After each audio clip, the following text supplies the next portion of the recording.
So today we discussed the different fields of psychology, and I had the students take notes on what we're going to call applied fields of psychology. So there should be a worksheet in your brain book. It's titled Main Types of Psychology. The link's here on the webpage if you need it. So you're just going to write this stuff down as we talk about it. So the first type is industrial psychology. That's when a company hires a psychologist to come in and help them become more efficient.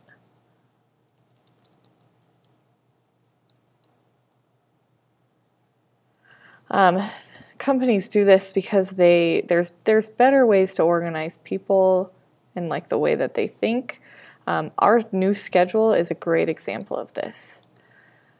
We didn't bring in psychologists, but this is something that a psychologist could do. They could go into a school and say, hey, you know what, it'd be easier if you gave kids 3 classes a day instead of 6 classes a day.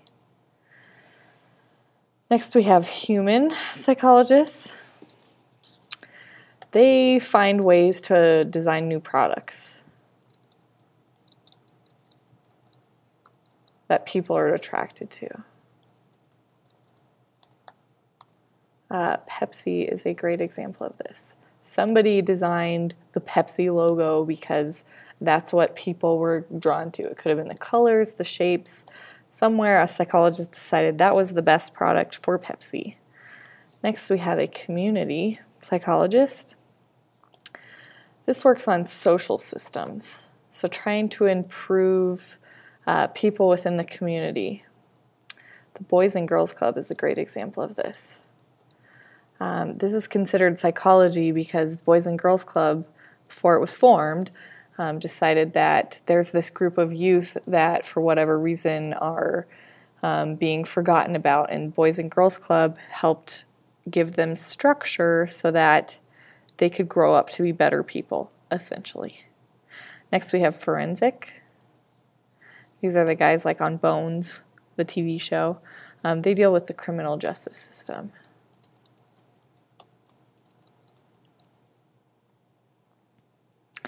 They kind of look at why certain behaviors lead to certain acts. For example, lots of serial killers in their childhood are known to have tortured animals. So a forensic psychologist would look into the link between those two things. A health psychologist, they look at how mental processes and behavior affect your health.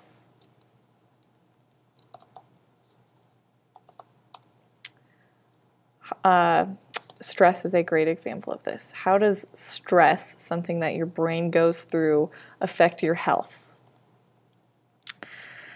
Last, we have cross-cultural psychologists.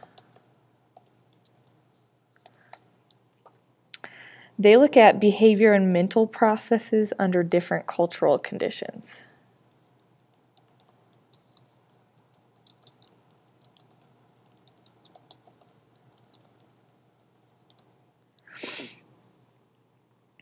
So, for example, they can look at how depression is perceived in different cultures.